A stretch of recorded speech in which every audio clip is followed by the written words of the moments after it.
ივლისის თვის ენერგიები მორიელებისთვის. მოდით გავიგოთ რა არის თქვენი ივლისის თვის ენერგია. ამოვიღოთ სამი ბარათი. პირველი ეს იქნება თვის ენერგია. მეორე იქნება დაბრკოლება და მესამე იქნება რჩევა. ნახეთ მორიელებო რა ხდება. ივლისის თვის ფონი, აი ზოგადი ასტროლოგიური კუთხით რო შევხედოთ, თქვენთვის არის განვითარების, პროფესიული ბიზნესის, მომავლის პერსპექტივის დასახვის, ხო? წყლის სტიქის მხარდაჭერა აძლიერებს ინტუიციას, თუმცა ამ თვეში წარმატება განსაკუთრებით თანამშრომლობასა და სწორ კავშირებზე იქნება დამოკიდებული თქვენს ცხოვრებაში. ამას აუცილებლად ხაზს გავუსვამ. რაც შეეხება დავიწყოთ თვის ენერგიით. თვის ენერგია ეს არის პენტაკლების 3. პენტაკლები მთავარი ენერგია ეს არის თანამშრომლობა, სწავლა, სტაბილური პროგრესი, ხო? ეს თუ აჩვენებს, რომ საუკეთესო შედეგებს მარტო ვერ მიაღწევთ, ამიტომ გჭირდება ცხვები, ხო?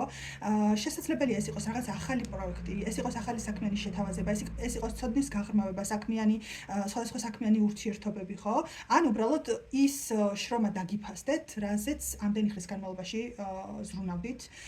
ნელა, მაგრამ მყარა დაშენებული შედეგის მომტანი და წინსვლის მომტანი იქნება თქვენთვის. ნახეთ, არ იქნება რაღაცა სწრაფი, მაგრამ იქნება ნელა, მყარი, ფუნდამენტური სარცირკვლის მქონე, რომელიც რაღაცა კარგ შედეგს მოიტანს.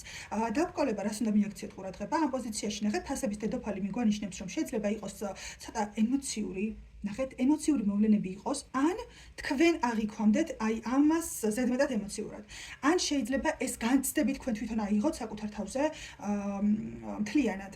ამიტომ თქვენი ინტუიცია ამ თვეში იქნება ძალიან განვითარებული. ნახეთ, უპირატესობა უნდა მიანიჭოთ აუცილებლად თქვენს ინტუიციას, იმიტომ რომ ეს რეალობასთან იქნება ახლოს, მაგრამ აუცილებლად ფაქტებთან ურთიერთობით. იმიტომ რომ შესაძლებელია დაბალანსება გაგიჭირდეთ. მიუხედავად იმისა, რომ თასების დედოფალი ძალიან კარგად აი თავის დასტაში, ხო, თასების დასტაში ყველასთან შედარებით ძალიან კარგად აბალანსებს აი ამ გრძნობებს, ხო, და ემოციებს.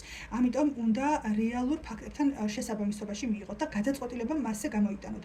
ნუ აყვებით ემოციებს, ნუ მოექცევით გავლენების ქვეშ და სხვებზე ზრუნვა არ გახადოთ თქვენს პრიორიტეტად. საჭიროების და მიხედვით იმოქმედეთ. რჩევა და გამოსავალი.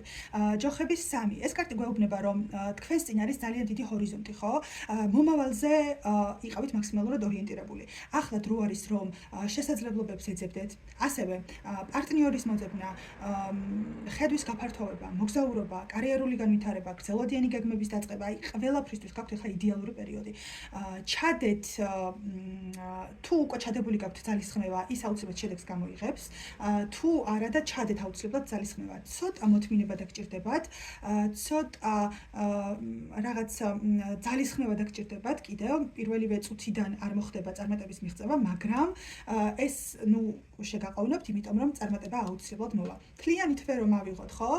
ეს იქნება ცოტა ემოციური, ეს იქნება ახალი შესაძლებლობები, ეს იქნება მომენტი, როდესაც საკუთარ ინტუიციას უნდა ენდოთ, როდესაც რაღაცები სტრატეგიულად უნდა ქმედებები სტრატეგიულად უნდა გადადგათ ეს ნაბიჯები და განავითაროთ საკუთარი თავი და საკუთარი შესაძლებლობები.